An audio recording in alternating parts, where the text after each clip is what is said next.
High in the Himalaya is a kingdom long forbidden to foreigners, a secret world untouched for centuries. Until its border recently opened for the first time.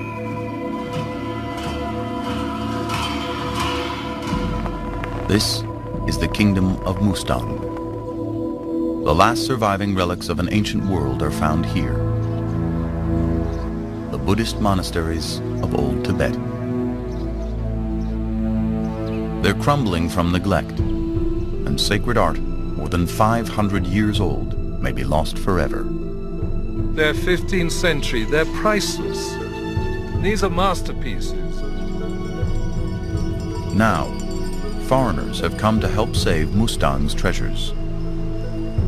The oldest religious site in the kingdom is threatened with total collapse. This 13th century cave monastery was carved into the heart of a high cliff.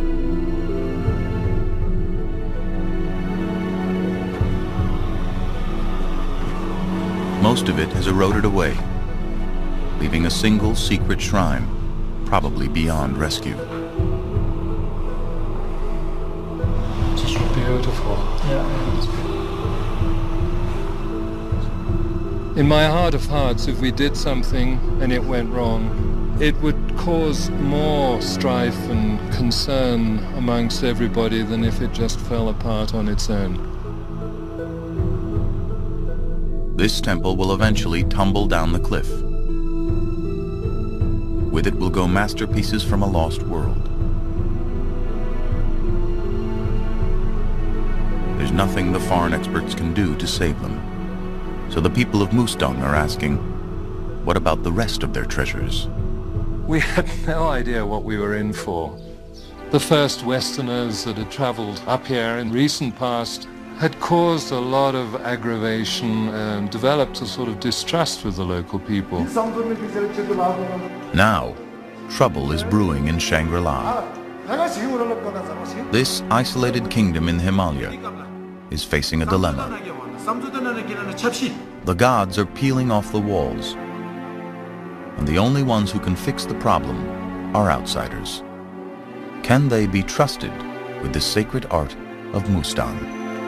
Lost Treasures of Tibet, up next on Nova.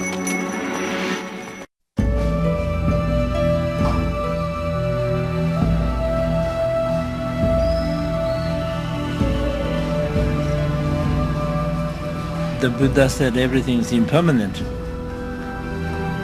of course the life is impermanent, everything is impermanent.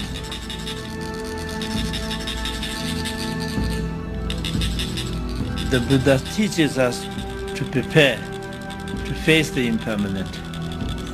And the temples, statues, mural paintings, and the whole tradition is part of the teaching.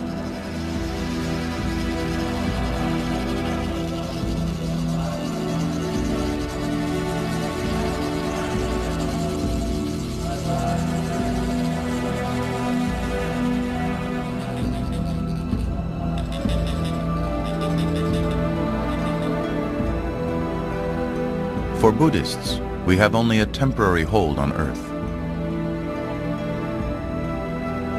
Out of death and destruction comes rebirth. Certainly I and most of the people that I'm working with have that feeling of impermanence up here. Everything about the landscape, the environment, you're very aware of how impermanent life is. And I think it's a great symbol, really, of Mustang. The hidden treasures in the monasteries of Mustang are tragic examples of impermanence. These priceless displays of sacred art are now crumbling off the walls. A team of international conservators is trying to restore them. And Lama Guru Gyaltsen, a Tibetan monk, is traveling to the medieval city of Lomantang to inspect their work. He has been sent by the highest Lama of the land. A journey of 8 days will carry him across the high Himalaya to the fabled city of sacred art and temples. I have an impression that I'm going on a pilgrimage because these places are quite sanctified for me.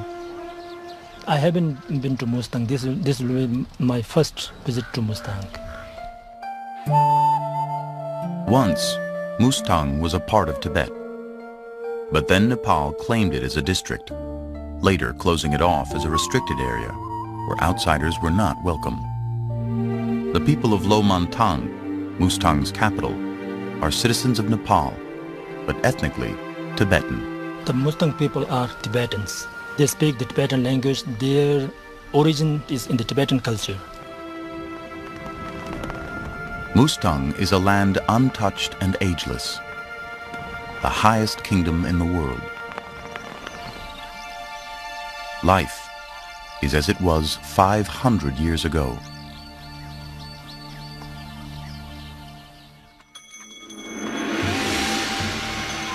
Here, the sacred blends with the landscape. Long rock walls, the prayers of Buddha carved in each stone, leave their impression on the passing minds of travelers.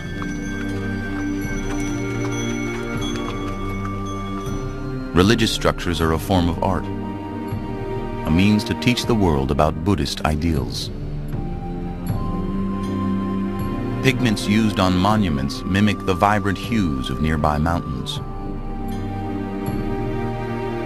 Each stripe represents an individual deity. Fortress-like homes protect against the hostile forces of nature.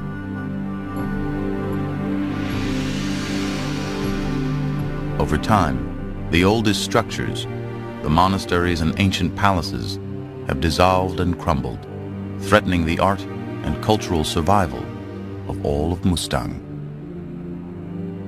Without cultural identity, nothing remains of the people. Buddhism was born 2,500 years ago in northern India, when a wealthy young prince named Siddhartha caught sight of the poverty just outside his palace. Leaving his kingdom behind, he dedicated his life to finding a way to end human suffering. At the age of 35, he attained nirvana and became the Buddha, the enlightened one. Today, the Buddhist population of the world is over 500 million. For nearly 1,000 years, Buddhism has thrived in Tibet. Almost every village had a monastery. Each family sent at least one son to school to be a monk. More than a quarter of the Tibetan population was made up of monks and nuns.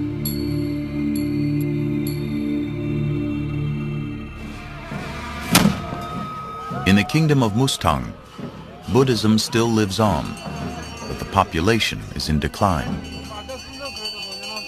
Fewer young people attend monastic school.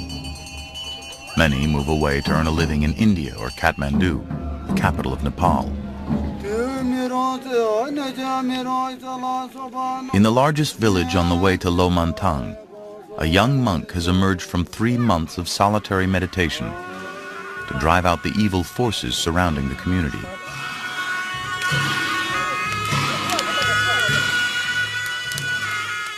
It is a yearly purging, and the entire town turns out.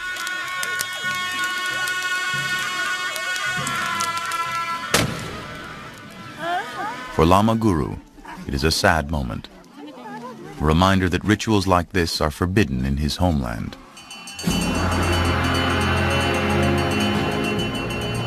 Tibet, as Lama Guru once knew it, no longer exists. He, like so many others, fled his country as a child. In 1950, China invaded Tibet. A nation rooted in the Buddhist faith became a killing ground of all things sacred. Religion was outlawed. Over 1 million Tibetans, a sixth of the population, were killed. Monks and nuns were systematically tortured, and more than 6,000 monasteries and their precious art inside were destroyed. The lifeblood of a culture has all but disappeared.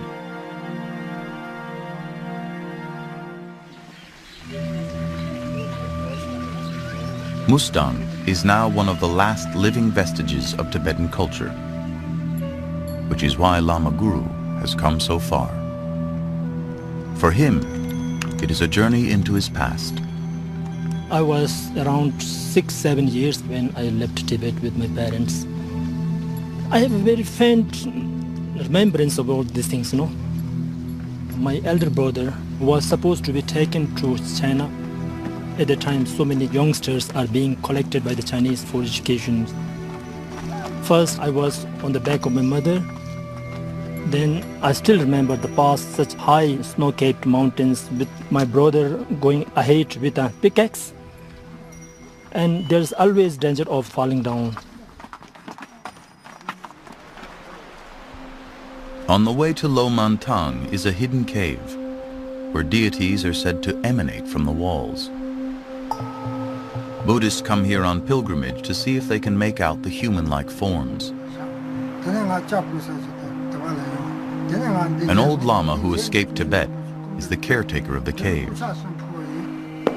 He explains that those who can see the deities are closer to reaching enlightenment. The people who have the highest development can see everything as deities. And people who are low in spiritual practice cannot see anything.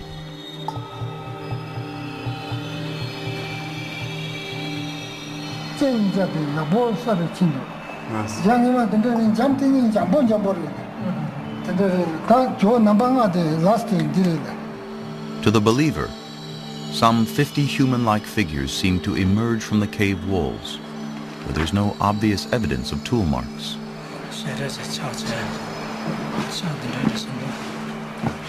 For Buddhists, these are not mere objects.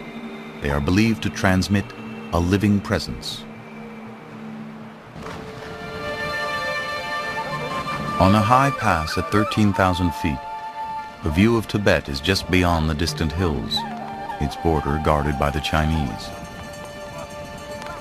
This is the first time Lama Guru has seen Tibet in years.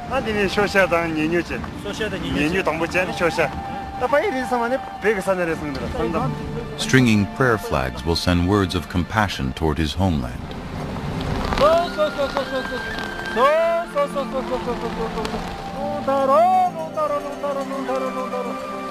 An ancient practice that has lasted 1,000 years, pressing prayers onto cloth, is the earliest form of printing in the Himalaya. The 5 elemental colors represent sky, cloud, fire, water, and earth.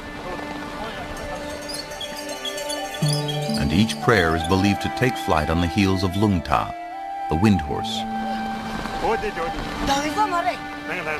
who dispatches his messages in the 4 sacred directions.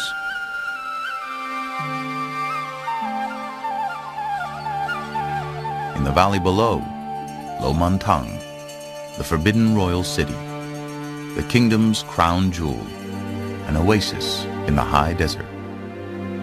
As in medieval times, the 2 great monasteries of Lo, painted in red, stand out against the surrounding houses. For 5 centuries, the 30-foot walls enclosing the city have kept out unwanted visitors. In its heyday, Lo Man Tang's wealth was legend, and so was its first ruler, a Tibetan warlord whose imposing white palace still houses his direct descendant, the king of Mustang. Mustang's early kings built the greatest monasteries of the land, Tubchen and Champa. They summoned the most celebrated artists of the day to adorn this sacred space. The kings were very religious. They were very great in preserving the tradition and culture. That was the most glorious time of the Mustang era.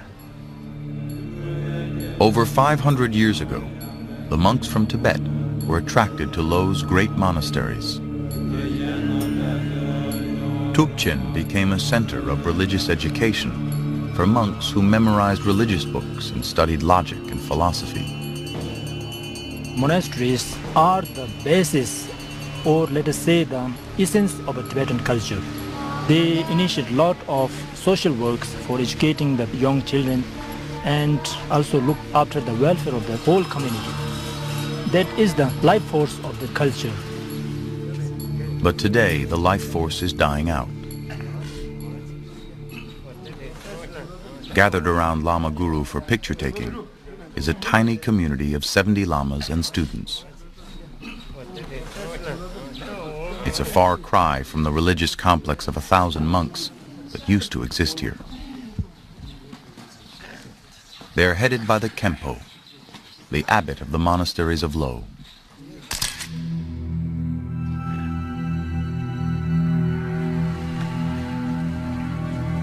Lama Guru receives a blessing from the Kempo to enter Tubchen Monastery for the first time.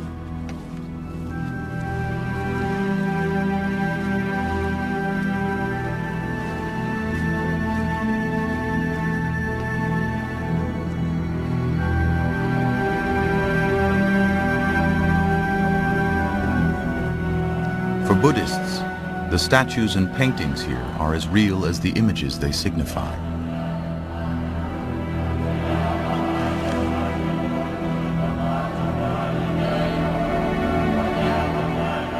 Gleaming amidst the ruins is a statue of Lord Buddha, the founder of the Buddhist faith.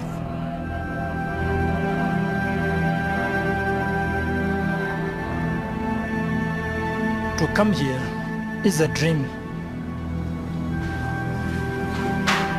I was really amazed how the Buddhism has flourished in this region 500 years ago. But we are really sorry to find how things has been damaged. Condition is quite grim.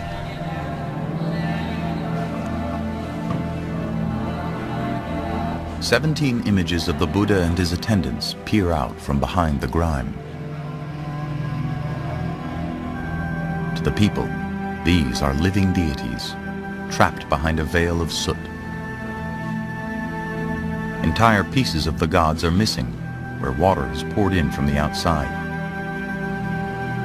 The damage is so extensive, it obscures the greatness of the art, even to the experienced eye of architect John Sanday. When I walked in for the first time, I was very aware of the damage. It was only later on that I began to realize how fantastic the wall paintings actually were. They're 15th century, they're priceless. These are masterpieces. John Sanday is using his experience and skill as an architect to save Tubchen and its art. The temple is a classic example of traditional Tibetan architecture. A single great hall with 35 columns supporting a flat roof, the main cause of Tubchen's problems. Rainwater leaking in where the roof meets the walls has destroyed several wall paintings. Tubchen is slowly crumbling, and so is the culture it sustains. No one has used it for worship for over 100 years. I remember my first trip up here and seeing this ray of sunshine coming in from the roof. And in that ray, there was a little old lady covered in black sitting. And I said, "Who's she?" And they said, "Oh, well, she's the woman responsible for lighting the butter lamp." And I said, "Is there nobody else?" And they said, "No, it's pretty dead." And what are we doing here? Restoring a temple where there's only one person? The most important thing to us is to put life back into this place. And so you can imagine seeing how enormous it was, thinking, well, where do we start? I was a bit daunted by the whole thing. John Sanday started by hiring a local workforce to rip up the roof. Major sections of it will have to be replaced. It's an excavation into the past, digging up centuries-old rotting rafters. Over the sectional joists, we're putting these round timbers, and then directly on top of that, flat stones which come from the river, and then 2 layers of clay. Clay, or mud, is Mustang's unique technology. Every job requires its own formula, a precise set of ingredients mixed to a certain consistency. The locals are masters in mud laying, alchemists of earth, and their knowledge of the local clay is invaluable to John Sanday. Having restored Cambodia's Angkor Wat, he's no stranger to Asian architecture, but gaining the trust of the people of Mustang has become a new kind of challenge. Everybody who comes here remarks this must be what it was like to live in the medieval period. The politics are certainly Byzantine, and we've had to wade our way through quite a lot in dealing with the community. With a growing outside interest in their monasteries, the people of Lo have come to feel proprietary about their heritage. And what does he think of our work? Amro kam. Many of the townspeople are reluctant to place their sacred treasures in the hands of Westerners. I remember my first warning when we were told that we could go to Mustang. They said, be very careful of the locals. You'll find them particularly difficult and bad-tempered. And I realized that one of the most important things is to gain people's confidence. Just because we were getting sponsorship for the restoration of the monastery, we just ran to accept it, thinking, oh, now we are getting something for free. The King of Mustang presides over a town meeting, one of many held in recent years to weigh the merits of accepting foreign funds. Every step of the renovation has been debated by the townspeople, who can call things to a halt anytime they want. If anyone has any complaints about the renovation, feel free to speak up at any time. We can see what has been done so far and decide for ourselves whether it has been done well. With the roof now repaired, John is granted permission to go inside to clean Tubchen's deities. This will be in the hands of Rodolfo Lujan, an Asian art conservator out of Rome, trained in the same techniques used for the restoration of the Sistine Chapel. The Sistine Chapel was covered with soot, dust, smoke, coatings of various nature. And what do we have here? Exactly the same thing. Nothing changes. And what we find underneath all this dirt layer and so on? Color. Brilliant colors. To clean the paintings without removing the paint itself will take a carefully balanced blend of solvents. They begin with a mixture of ethyl alcohol and powdered ammonium bicarbonate. Both are known to dissolve grease and surface dirt. The wrong combination and the result could be catastrophic, stripping off 500-year-old pigments made from semi-precious stone.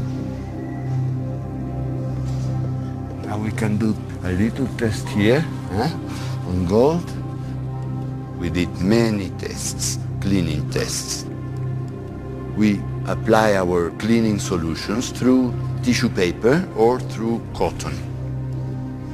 We arrived to find a very safe way of cleaning, using a solvent that removes what is on top of the painting, but keeps the painting in its place.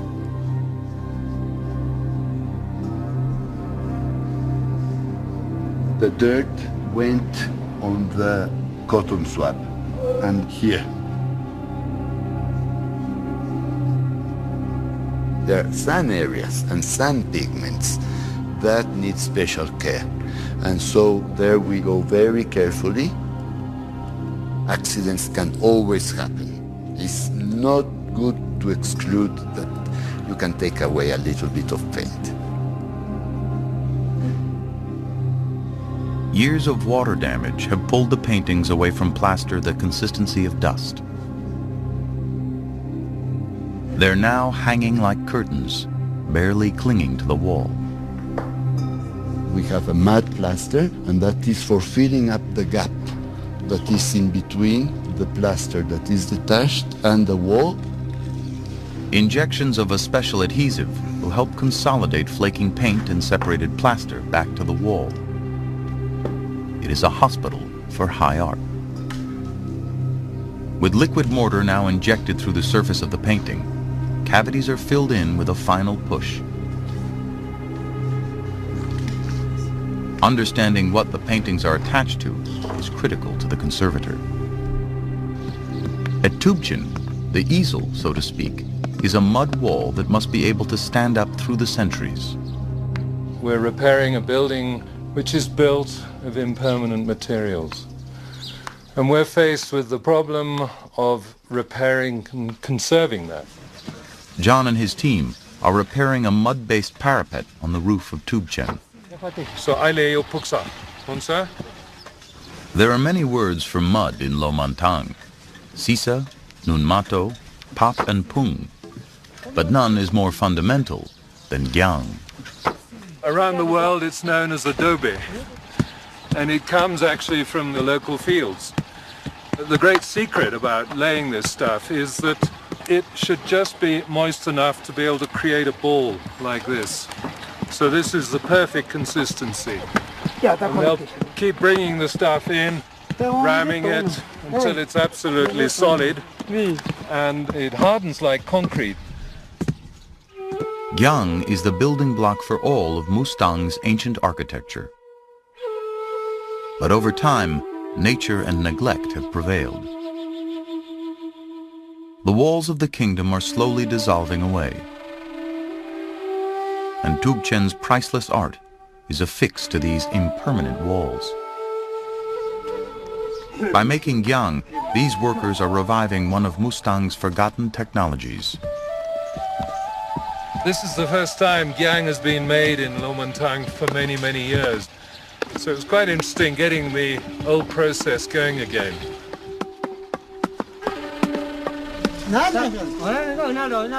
Collected from the local hills, another special clay can prevent water from leaking through Tubchen's roof. This particular type of clay contains salt, and the idea is that you spread it over the roof and it'll then soak in with the next rain. And the salts go into solution and they get into the interstices of the clay and then they swell. And this actually provides a waterproof membrane to the roof.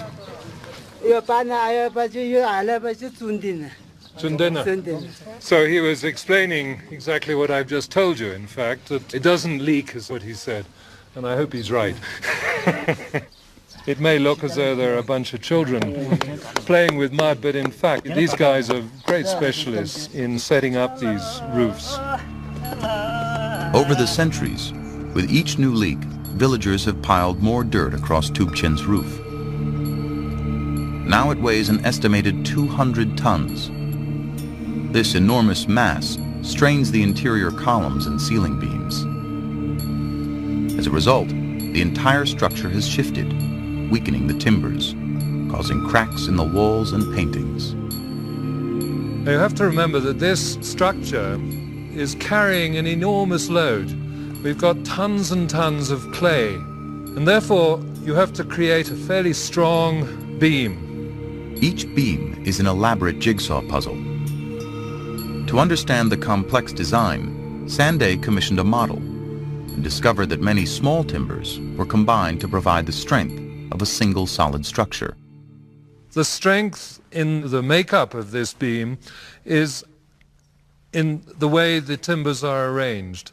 You can see there are at least 11 different levels of timber, and the purpose of this is to create a structural entity to spread the bearing point of the timbers. One has to remember that Tubchen represents one of the largest structures of its kind on the whole of the Tibetan plateau. And this type of beam, you'll never find anything quite of this character and size anywhere else. Tubchen's timber structure is the innovation of master woodcraftsmen.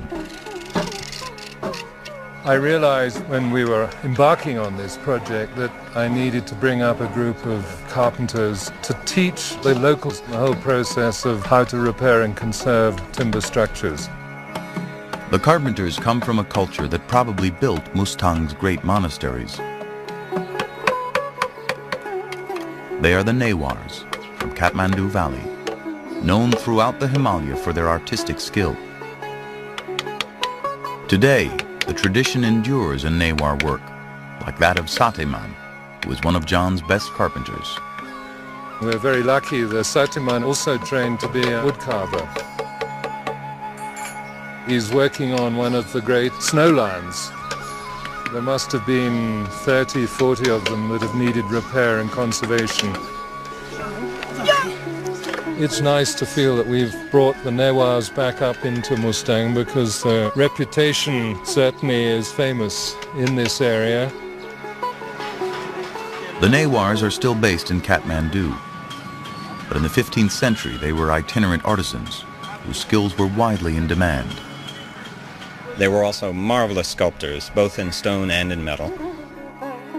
In Tibet in particular, you had this very rich Buddhist culture with a great deal of wealth.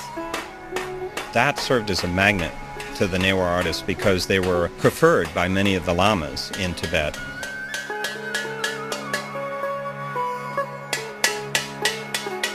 Everybody said, you want great work, get a Newar artist. They were wood carvers, sculptors, and metalworkers. And they were also master painters, known across Asia for their use of vibrant colors.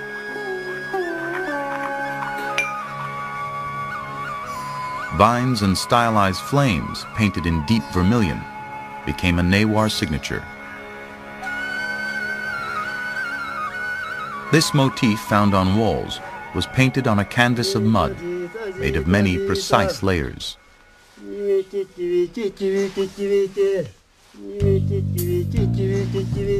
Here we have a very developed mud-based technology.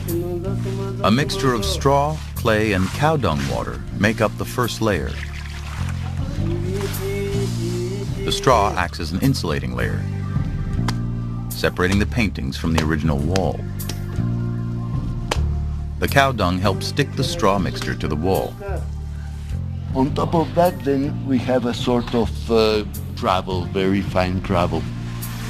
The gravel acts as a cushion for the paintings, separating them from the straw.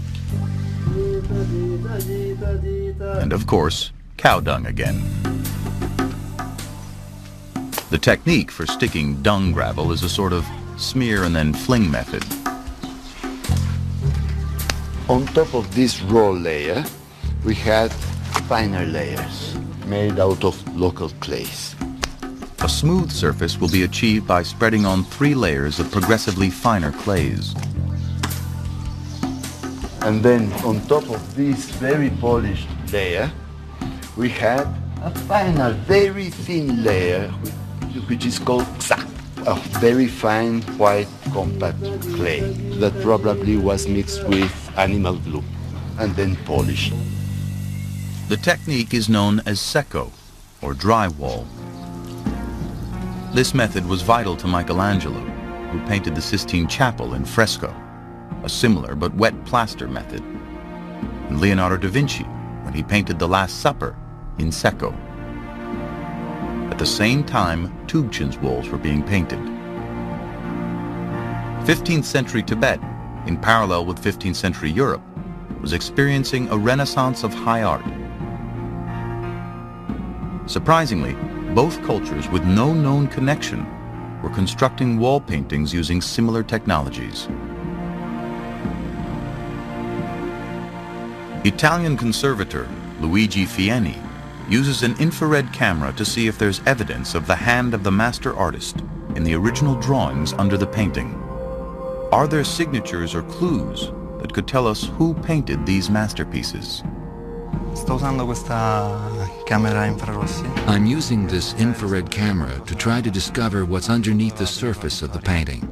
This camera reveals a difference between the preparatory sketches and the actual painting. È la pittura originale.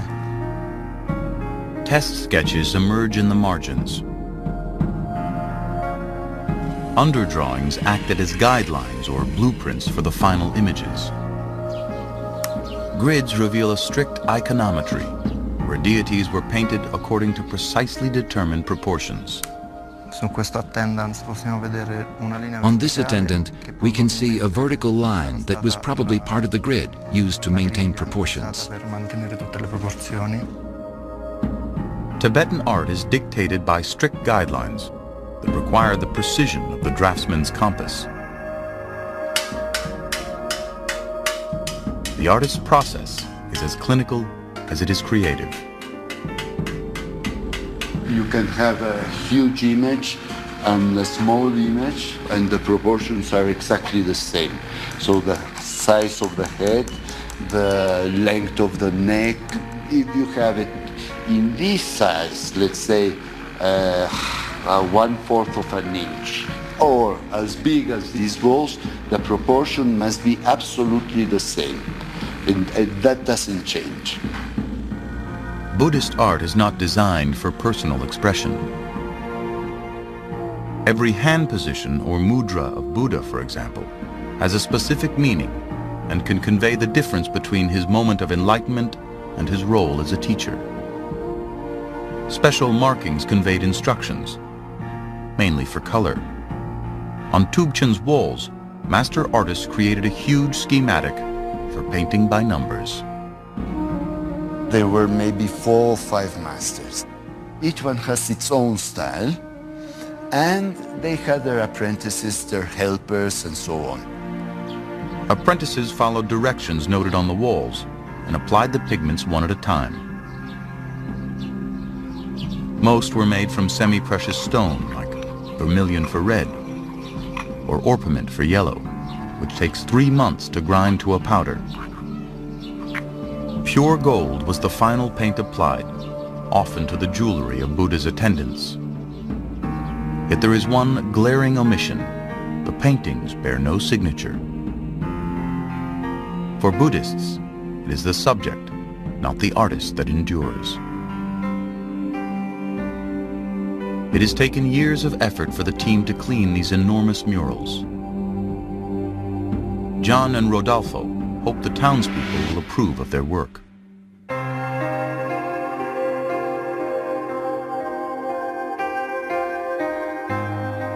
As if drawing back a curtain for the first time, Rodolfo is stunned at the quality of the work he has revealed.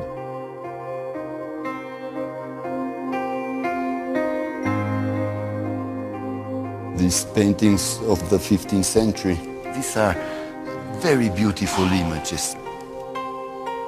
The technique was perfect.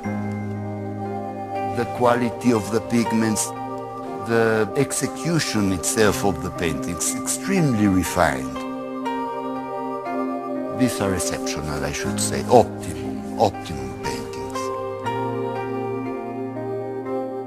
The high quality that we find here in Tubchen, we find it also in Italian Renaissance period.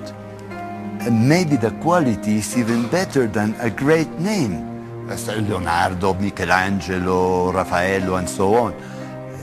You have excellent artists that were completely unknown. Who will revere if we don't have a name?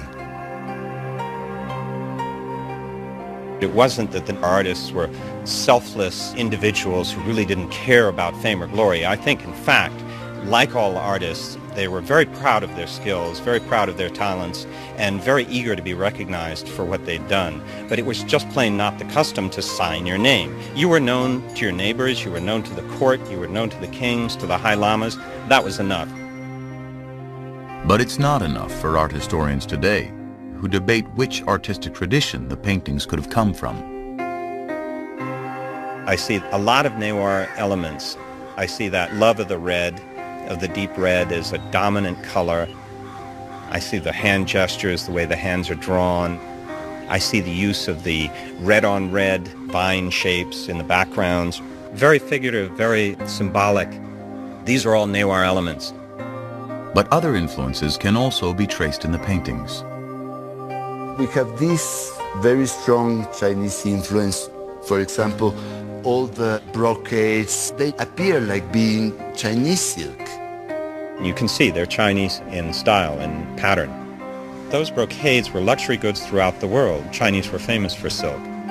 Those silks were used in Tibet, were donated by the Chinese emperors to the Tibetan lamas, and were the things that they actually would decorate the gods with. The Newars were famous for, and very good at, doing whatever the patron wanted. The art in Tubchen may reflect what we can truly call Tibetan, a crossroads of influences from Nepal, China, and even India. The style is a Tibetan style. It's a hybrid style. The single most important input into that style, in my opinion, is the Newar style. When a High Lama decided to build a new monastery, the news probably got around pretty quickly. Oftentimes, the best artists were in the itinerant business because that was where the action was. You can kind of relate it to the Italian Renaissance, where you found that the great Italian artists would really move around all over the European continent, following the wishes and the desires of kings, princes, and popes and cardinals. Whoever had the money, they got the best artists. The images in Tubchen document the historical life of the Buddha. His ears, long from years of wearing jewelry, signify his princely status, but his lack of adornments reflects his renunciation of all things material. But how well do these newly cleaned murals convey the teachings of the Buddha?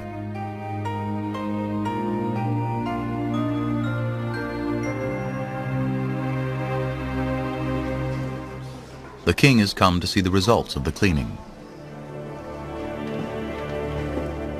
Rodolfo and John hope that with his approval, they will be able to move on to Mustang's other crumbling monasteries.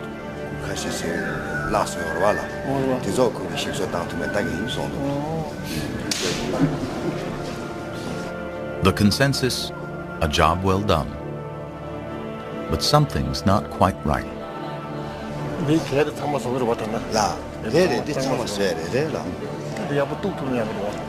For the king, the conservators' work isn't finished. They must complete the deities by filling in the missing pieces. They should try to paint the remaining part as it was before. We need the assistance of the experts to help us restore the art as it was in the past. Then it will be good. But if the restoration does not complete the art, then it will do more harm than good. We have to worship what is there. The art inside Tubchen is fraught with cracks and missing pieces.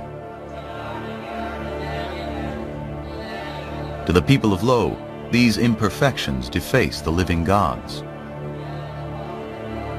In some places, they literally cut the gods in half. Here we have to reconstruct enormous areas of painting. In Europe, we would have left it just as we found it, in a very, let's say, archaeological way. But this is not the concept these people have. They need the complete image.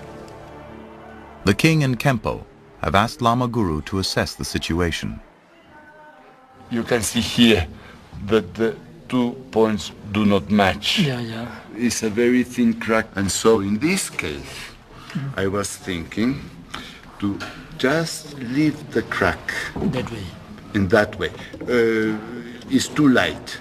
So darkened in a way that the eye doesn't catch the crack by itself. Yeah, otherwise it looks a little bit of scar, you know. Exactly. Lama Guru sees the cracks as scars, deforming the deities.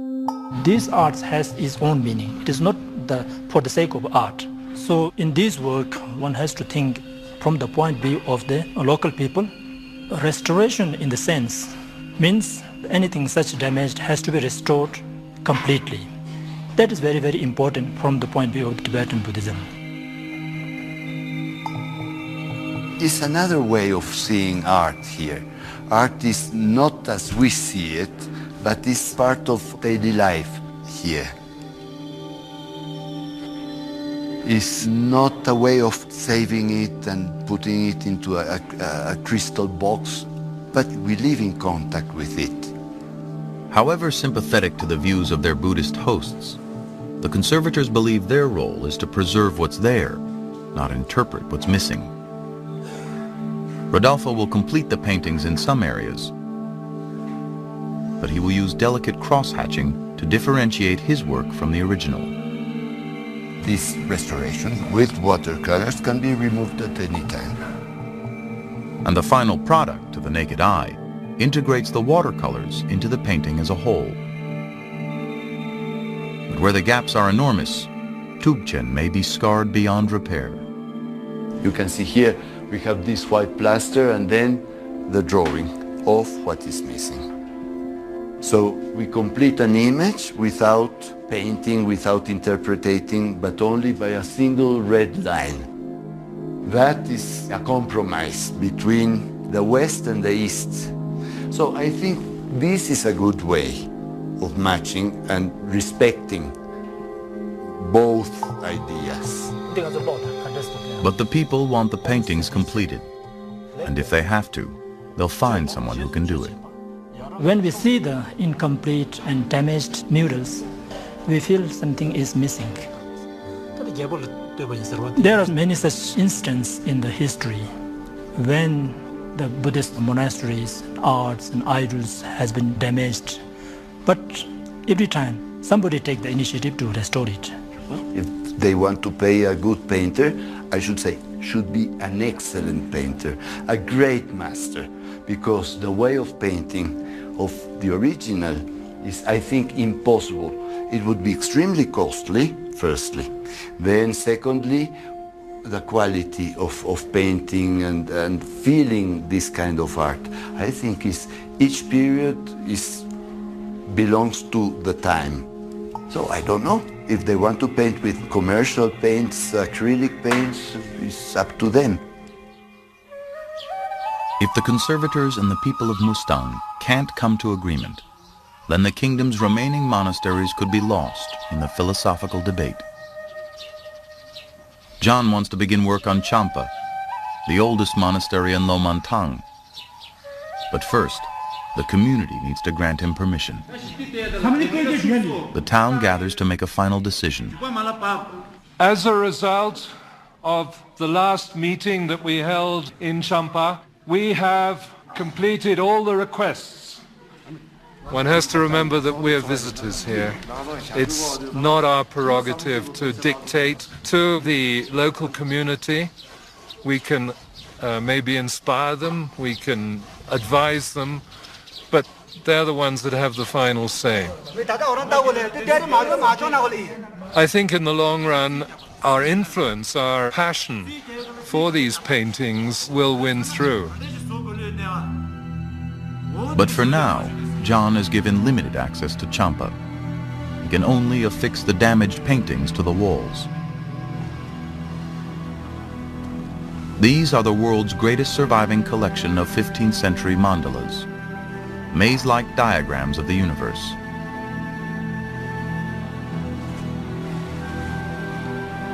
They're very fragile. They're literally, in many cases, hanging off the wall, and any major vibrations may cause these to fall off. Vibrations may become a real problem for Tubchen and Champa. For the kingdom is on the brink of change. Their horse-based culture, the only form of transportation for centuries, is about to be transformed. A road is under construction, the first road in Mustang, soon to pass straight through Lo. If it goes as planned, trucks will roll dangerously close to the monasteries, threatening to topple them with the same force as a series of small earthquakes. The direct effect is that it can start dislodging parts of the historic structures. And over a period of time, there's a build-up, which will eventually literally shake the structure to a point of collapse. Obviously, these areas need roads, but it's a question of where you put that road. If there are many vehicles, then the horse culture may decline. Things are changing year after year. At present, our culture is still like the past, and until I die, I have hopes that it will remain like this. At Tubchen, the restored monastery, there are signs that the culture of the past is undergoing a revival. 3 Tibetan businessmen, with permission to cross the border, have come here on pilgrimage to see the holy site. In my area, there's just one monastery with only 5 monks. The Chinese destroyed all the others during the revolution. For the first time in over a century, the community gathers to worship here. Since Tibet lost her independence, and because of the restrictions that exist there today, as a monk, I am very grateful to be able to stand here and give a talk in this precious monastery. Life has returned to Tubchen, and to mark the occasion, 10,000 butter lamps are lit. The old ways burn bright in the face of great change. The whole concept of Buddhism is one of impermanence. And therefore, we have to face it, that our work is also impermanent. The future of this hidden kingdom is uncertain. But to the Buddhist way of thinking, everything is in the process of passing away, but also of returning.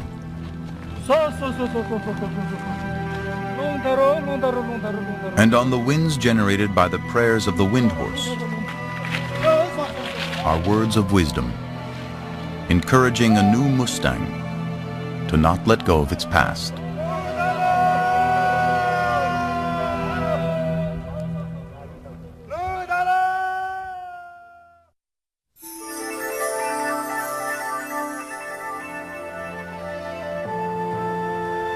On Nova's website, go back in time and lead yourself on a visual journey through the hidden kingdom of Mustang at pbs.org or America Online keyword PBS.